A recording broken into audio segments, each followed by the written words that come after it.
بسم اللہ الرحمن الرحیم۔ آپ جوید احمد غامدی کی ویڈیو سنیں، پھر اس پہ بات کرتے ہیں۔ اللہ تعالیٰ کا جو تصور قرآن مجید نے دیا ہے وہ تو ایک زندہ قائم حی قیوم ہستی کا تصور ہے۔ اس میں تو اللہ تعالیٰ غصے کا اظہار بھی کرتے ہیں، محبت کا اظہار بھی کرتے ہیں، التفات کا اظہار بھی کرتے ہیں۔ ایک ایسی شخصیت ہمارے سامنے آتی ہے جو زندہ شخصیت ہے۔ یہ کہنا کہ اللہ تعالیٰ جذبات سے بالاتر کوئی ہستی ہیں تو پھر تو وہ فلسفیوں کا قانون یا علت العلل بن جائے گی۔ اللہ تعالیٰ نے اپنے جذبات کا اظہار کیا ہے قرآن مجید میں، اس کے لیے وہی الفاظ اختیار کیے ہیں جو ہم اپنے ہاں اختیار کرتے ہیں۔ البتہ جذبات کی نوعیت کیا ہوتی ہے، وہ کیسے پیدا ہوتے ہیں، وہ ہمارے ہاں ظاہر ہے کہ بہت ناقص ہیں۔ اللہ تعالیٰ اس نقص سے بالاتر ہے، لیکن وہ ایک زندہ ہستی ہے۔ قرآن مجید کا اگر آپ کبھی مطالعہ کیجئے تو اس میں تو جگہ جگہ اللہ تعالیٰ نے اس اسلوبی میں اپنی طرف نسبت کی ہے افعال کی۔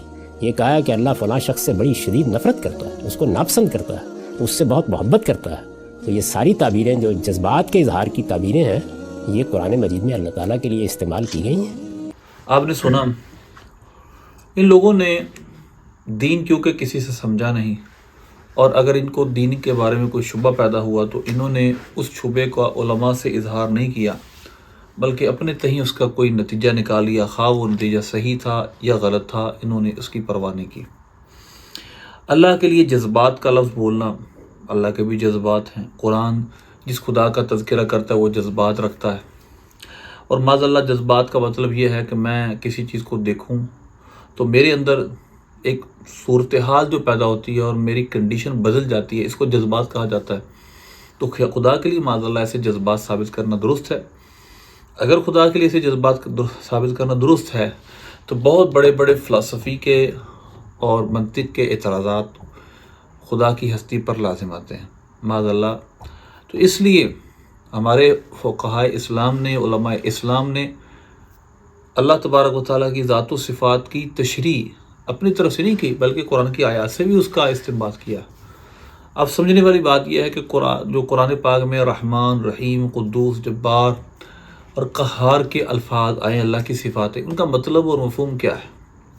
کیونکہ رحمان اور رحیم یہ رحمت سے بنا، جس کا مطلب ہوتا ہے رقت قلبی، یعنی دل کا نرم پڑ جانا۔ قہار اسی طرح، اور جو جبار ہے اس کا مطلب ہوتا ہے قہر کرنا، جبر کرنا، کسی پر سختی کرنا، غصہ کرنا، غضب کرنا۔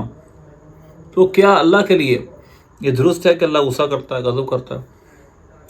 تو یہ حالتیں تو ایسی ہیں جو حادثین کی علامات ہیں، جو جن کو ایک دن فنا ہے، یہ ان کی صفات ہے۔ اللہ تبارک و تعالیٰ کی یہ صفات نہیں ہے، کہ اللہ مؤثر سے مستغنی ہے، اس پر کوئی چیز اثر انداز نہیں ہو سکتی، لہذا وہ ازلی ابدی ہے۔ اگر وہ چیزیں اس پہ اندر اثر انداز ہونا شروع ہو جائیں تو پھر معاذ اللہ وہ حادث ہوگا، معاذ اللہ فنا ہوگا، وہ خدا نہیں ہوگا۔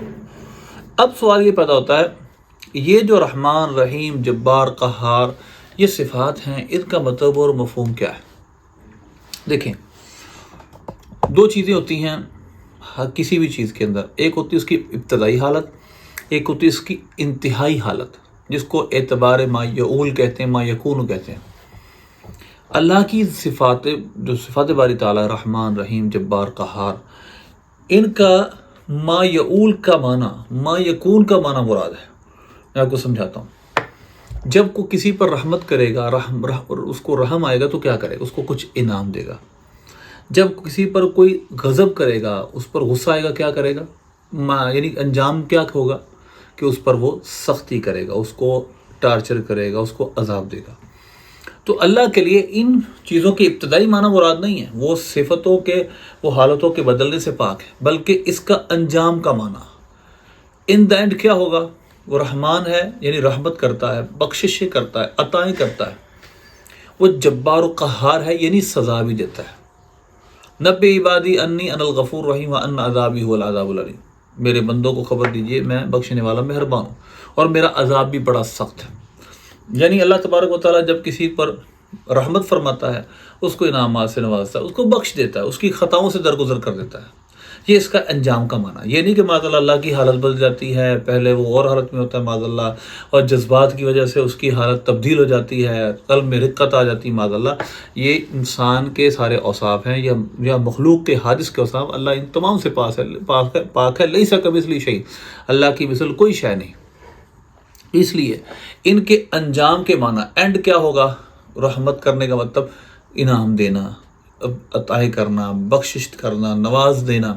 اسی طرح قہار و جبار کا مطلب جب کسی پر انسان کو غصہ آتا ہے تو ان دی اینڈ کیا کرتا ہے انسان؟ اس پر اگر ہو سکے تو کوئی اس کو سزا دیتا ہے۔ تو اللہ تبارک و تعالیٰ کے لیے یہ آخری معنی، یعنی وہ سزا دیتا ہے، یعنی وہ پکڑ کرتا ہے۔ ان عذابی هو العذاب العلیم، کہ میرا عذاب بھی بڑا دردناک ہے۔